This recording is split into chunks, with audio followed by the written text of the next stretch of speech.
counsel of God. Yung talagang katuruan ng Biblia. Praise God. So ngayong hapon ito, ang pinakahuling topic natin is the qualities of a life leaders. Ito po ito mga life leaders. So dati, tawag natin ay life leaders. Pero ngayon ay katawagan natin doon sa mga lighthouses natin, tawag sa inyo ay life leaders. So marami sa inyo dito ngayon ay maaaring hindi pa life leaders, pero later on, kayo ay magiging isang life leader. Amen. Sabi po sa Daniel chapter 12 verse 3. Ayan, sige nga po pakisuyo ating sabi po rito, those who are wise shall shine.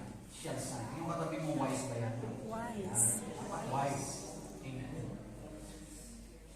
Like the brightness of the firmament, and those who turn many to righteousness like stars forever and ever. Ito yung katangian ng isang life leaders. Dapat ano? Siya ay wise and shine. Meron ba dyan? Wise and shine. So, katabi mo, hindi lang yan wise, dapat siya rin ay shining. Amen.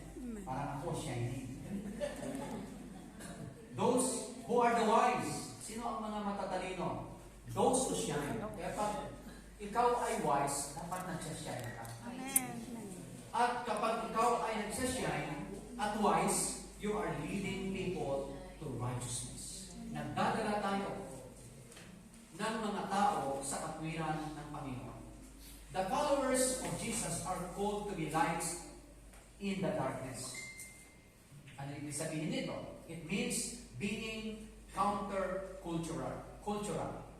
Andiyan pa ang wise and shine. So the two primary qualities, sige natin, Jim. The two primary qualities of a light leader, shining and leading. Sabi niyan, balik mo nga Ate Jade sa lang. Yan. Wise and shine. So two primary qualities of a light leader is, number one is shining and leading. Sabi natin kanina, what does it mean to be the light in the darkness? It means being countercultural. Tingnan na natin Ate Jane. Ayan. So, andyan ba yung countercultural? The followers of Christ are called to be lights in the darkness. So, the wise. Tingnan natin muna yung mga matatalino. Sabi nga, the wise go against the flow. Ang matatalino, tawag doon ay countercultural. Sabi niya sa Daniel, sabi nga rito, we live in a dark world full of lies, pretensions, and hate and confusion. Ito yung katotohanan sa ating kinalalagyan sa kasalukuyan. Namumuhay tayo sa isang madilim na lugar, galit, at confusion. Ito po yung kalagayan po natin. So, sabi rito, we need to go against the flow. Countercultural. So ano bang ibig sabihin ng countercultural? Sabi dito, the way of life and set of attitudes oppose to or variance with prevailing social norm. So ano ba yung social norm ngayon? Ano pa ba yung nakikita natin pag sinabi natin social norm standard? Di ba pag sinabi natin norm standard? Yung pamantayan ng mundo natin, yung social standard, yung social norm na yun. Di ba maraming pretensions, maraming galit, mga confusions, di ba? Pero pagka ikaw pala ay wise and shining, you are against the flow, you are counter-cultural. Ibig sabihin, hindi mo ipinamumuhay kung ano po yung standard, ano po yung norm ng mundo ito. Kapag sila ay gumagawa ng mali, dapat tama ginagawa natin. Counter-cultural. In other words, katulad ni Daniel, sa maiksing kwento, Daniel chapter 1 verse 5, alam po natin ang kwento riyan, ano mo na lang sa inyo, summarize ko na lang. Itong si Daniel at ang kanyang kapwa Hebrew live in a counter-cultural while living as exile. Alam natin, sila po'y bihag. Dinala sila doon sa Babylon para maging alipin ng bansang Babylonia. Ang kanilang totoong pangalan ay si Hananiah, si Mishael, and Azariah. So, nakakaasar ang Pero ang pagdating sa Babylon, pinalitan po ang pangalan ng tatlong ito, na si Hananiah ay tinawag na Shadrach, si Mishael ay tinawag na Meshach, at si Azariah ay tinawag na Abednego. They were Babylonian names. And they were being trained on a Babylonian culture. So na-imagine nyo yung kanilang kalagayan. So isang lighthouse leader, ang isang katangian ng isang naglilingkod kay Lord, dapat we are going to go up against the flow. Countercultural. Ibig sabihin, oppose tayo sa prevailing social norm. Katulad nitong tatlo, they were trained sa culture ng Babylonian culture. They are being taught a foreign education. Tinuruan sila dyan. They are being trained. Yet, they remain faithful to their own belief and conviction. Nanatili sila. They refuse even the choice food and the king's wine. Maging po yung tinatawag natin honorific gifts from the royal table. Pinag-aralan ko, ang pagkain ito pala tinatawag nilang patibaga. Patibaga, hindi ko alam kung anong word siya. Kung Babylonian name ba ito, o Greek name, or Greek word. Na ibig sabihin pala ng patibaga, pat means even a bite. Kahit kagat lang. Kanina lamang ginawa natin, di ba? Biro lang. So, imagine itong tatlong bihag ito, si Hananiah, Mishael, and Azariah, they don't even bite. Hindi nila kinagat yung aloksa. They refuse the choice wine, the choice food, the king's food, honorific gifts na eh. Ibig sabihin, ang ipinagkaloob sa kanila ay talagang very honorable. Kagalang-galang the way the king, gaano sila ka tiningnan, pagpapahalaga sa kanila, and yet they refuse all those things. They remain faithful to their own belief and conviction. Para sinasabi niya siguro ng tatlo, you can teach us your education, but not our conviction. Yun ang totoong light leaders. Sabi sa katabi mo, light leaders ka. Amen. Light teachers ka. Amen. Nananatili ka, maaaring turuan man kami ng inyong edukasyon, pero bibig ang aming conviction. They refuse the choice food, king's wine, and Daniel had this revelation about stars. Nakita ni Daniel, isinulat niya ang tungkol sa mga bituin. Sabi nito, Daniel had this revelation about stars that shines for himself, shine amidst darkness. So our culture should be heaven's culture. Okay? Our language should be heavenly language. Dapat ang ating kultura ay kultura ng makalangit na bagay. Amen. Dapat ang ating language ay heavenly language. Ang ating pananalita ay maka-Diyos. We go against the flow. Amen. Countercultural. We don't live in a social norm ng mundo ito. Dapat makitaan tayo niya.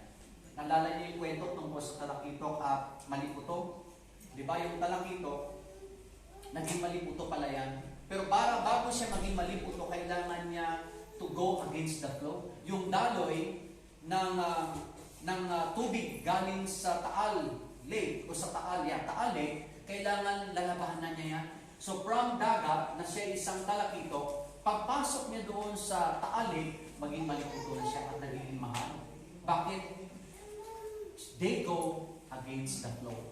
Sa amin, sa lugar namin, may tinatawag silang banak at saka bangus. Alam niyo ba yun, yung banak at saka bangus? Ito palang banak, ito yung mga bangus na nadala sa dagat. Minsan pag nag-overflow yung mga palaisdaan, natatangay sila, mga maliliit ito, mga similya ng bangus. Later. Okay. Dalawa eh, no? Ang isa medyo nagpapahinga. Ito naka-recharge eh. So, kapag sila ay tinatangay papuntang dagat, itong bangos kasi bangos sa tabang yan, di ba? At sila pag tinangay sa dagat, ang tao sa kanila magiging banak. May banak ba dito? Ewan ko lang kung banak sa Tagalog, sa Ilonggo, hindi ko alam kung pare ba yung banak dito sa... Pero di ba parang mukhang bangos yan?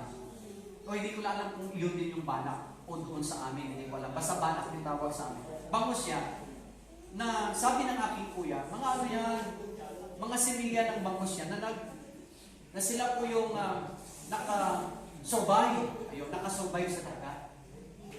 So mga survivor sila, nagaling sa tabang, at na-survive nila yung dagat. Kaya naging banak sila. Yun mo katabi mo, bangos ba yun o banak? Tinan mo katabi mo, talakitok ba yan o... Hitok? May sungay ba? May bigote kaya... Pero naging mahal ang maliputo, naging mahal yung banak kasi special sila eh. They learn to overcome. They learn to swim against the flow. They learn to live against the flow. They learn to live a counter-cultural life. So, dapat ganun din tayo mga kapatid. We don't go with the flow. Dapat kumukontra tayo sa mundong ito. Amen. Of course, the wise shines. Ang matalino daw ay nagliliwanag. Amen. Mabuti na lang matalino yung katabi mo. Ay nagliliwanag. Amen. Lalo nakakain ng pansit kanina, lalo lumiwanag eh. Pero madilim dun eh. Dumilim dun kanina, hindi ako makatraka eh. So, the wise shines.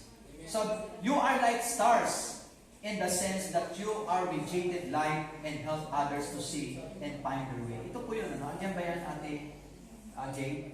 Sige nga, next na. Okay. So tayo ay parang, sabi ng Bible, you are like stars in the sense that you radiated light and help others to see and find their way. Ang bituin, batulan naman yan eh. Ano po yung magiging buwan, batulan naman yan. Yung mga Indian, nandun na sila, may mekas na yung mga Indian doon, nakalaki sa buwan. So, wala namang kabuluhan yung bato eh. Wala namang kabuluhan yung stars per se, yung pinakabato, pero yung liwanag niya. Amen. Yung liwanag na kanyang nilikha. Hindi naman tayo namamangha doon sa bato na bituin na mamangha tayo sa kanyang liwanag. Ang tao hindi naman namamangha sa atin eh. Namamangha sila sa dala nating liwanag. Natutuwa sila sa liwanag na mayroon tayo. Doon sila na-attract sa kanyang kanya ni Ate Jar. So the wise shines. You are like stars. Sabi nga ito, and help others to see and find their way. So ang katabi mo star yan. Hindi yan si Mega Star. Sino si Mega Star? Si Sharon. Wala yata makapag-Sharon yan dahil bus eh. Okay. Hindi ka man superstar. Sino si superstar? Nora. Sino si Diamond Star? Maricel Soriano. Sino po yung star for all season? Si Diva. Mayroon naman mga reels. Marami na nag-reels eh. Send star to create money. Your money will help me to create more content. Sa kakaril niya, sinuntok ng asawa na nakita ng star. Ayun. Pero alam po ninyo, itong kagandahan sa atin, we are a guiding star. Amen. Hindi man tayo mega star, hindi man tayo diamond star, hindi man tayo superstar, but we are a guiding star. Sabi po ng mga wise men, tingnan niyo yung mga wise men, we are here. Sabi po ng mga wise men, we saw His what? His star. Nakita namin ang kanyang bituin. Ibig sabihin, bituin na nakita ng mga wise men. Nakita nila ang bituin na nagiging guiding point nila, nagiging gabay nila hanggang makarating kay Jesus Christ. Kaya tayo rin mga guiding star, leading people to Christ. Yun ang nagagawa ng mga lighthouses. Yun ang nagagawa ng mga light leaders. We are stars that guides people to Christ. Di ba napakagandang trabaho mayroon tayo? Amen? We saw His stars from the east. At sabi po ng mga wise men, we have come to worship Him. Kaya ang mga tao, kapag tayo bituin, at ang bituin nito ay nadadala natin sila sa Panginoon, ang pinaka end result, they will worship God. Kaya di ba marami sa atin ito bunga ng Bible study. Yan si Pare Jesse. Of course, pinanalangin si Julian, pinanalangin natin. Bible study ni Pastor Raul. Pumunta sa church. Nagbago. Amen. Kaya, sabi na kay Manong Julie, gugulatin kita. Magbabago na ako. Amen. Pero alam po ninyo talagang bunga ng panalangin, bunga ng paniniwala sa Diyos, na darating ang araw makakilala ang ating mahal sa buhay sa Panginoon. Di ba napakaganda? Gusto na ngayon. Lahat ng blessing. Para blessing, Julie, ang kanyang tatlong anak. Ang simula na yan, yung tatlong bata si Julian. Bata pa rin, nakaganon yan. Picture siya nakaganon.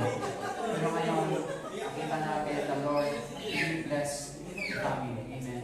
At nakita natin yung pag-grow ng mga bata nito sa Panginoon. Amen. Guiding star. So be a guiding star. Amen.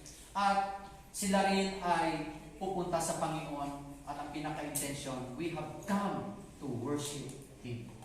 When we lead people to Christ, sila man isasamba sa Panginoon. Amen. Yun ang role natin. Di ba napakaganda? Di ba napaka-privilege natin na tayo'y magdadala ng tao sa Panginoon? Sabi nito, but certainly, those who turn mainly to righteousness shine even more brightly. Hindi kapag ikaw pala ay nagdadala sa marami sa katuwiran ng Lord, shine even more, mas lalo kang nagliliwanag. Even, helping even more people to see the light and find their way. Mahigit pa tayo sa mga celebrity. Amen? Kanila ang kanilang mga bituin, naluhulog yan at saka nawawala. Sabi po sa Philippians chapter 2 verse 15, do everything without complaining or arguing, so that you may become blameless and pure children of God, without fault and crooked and depraved generation, in which you shine like stars in the universe. Amen. Katulad ikaw na isang bituin na nagliliwanag sa buong mundo. Kaya ikaw ay hindi lamang star. You are star in the universe. Amen. Praise God. You will shine forever and ever. Eternally shines. Okay. Eternally shines. It will last forever. It's not it isn't fading nor falling. Hindi nahuhulog ang ating bituin, hindi nawawala ang ating bituin. It endures forever. So, mga kapatid, tandaan po natin, when so many other things that we put our effort into, even if they succeed, it only gives temporary shine. Maaaring ikaw ay nagtagumpay sa larangan ng business, nagtagumpay ka sa pagiging isang estudyante, sa paghahanap buhay. You shine. But that shining, but for a moment. Pansamantala lang yan. Pero kapag tayo ay nag-invest para kay Lord, tulad ng sinabi kanina ni Ate Jar, it is worth it to invest our lives into the things that last forever and ever. Ikwento ko lang sa inyo yung pinuntahan namin doon sa Romblon, na kaibigan ni Angelo. Siguro mga nasa 76 years old na rin siya, halos kaedara niya sa Angelo. Dati siyang pari, pero mas mataas pa siya sa pari, kasi siya yung kayang mag-alis ng pari, kaya maglagay ng pari. Ganun siya ka-powerful. But isang araw na nakakilala siya sa Lord, to cut the long story short, nakakilala siya sa Panginoon. Kasi ano siya machinist, basta gumagawa siya ng negosyo siya. So, nagkaroon ng back job yung kanyang trabaho, yung elevator na ginawa niya, parang nagkaroon ng problema. Kasi gumagawa siya ng mga elevator. So, at nakamayaman kong tao ito, hanggang ngayon mayaman sila. Kasi gumagawa ng mga elevator, lahat ng mga, ano siya, nakikipaglaro. Ayaw mo na naman.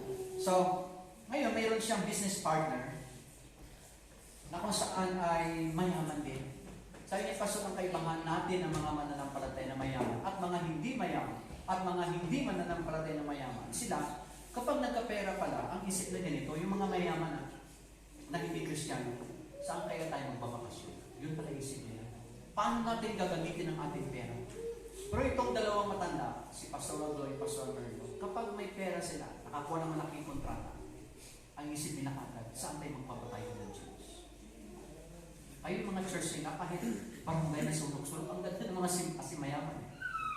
At doon sa Romblon, dapat mayaman kang pastor kasi pag hindi mahirap yung ano, ang hirap ng mga kapatiran doon. Mahirap yung trabaho. Ang mahirap yung kalanhan ng buhay doon.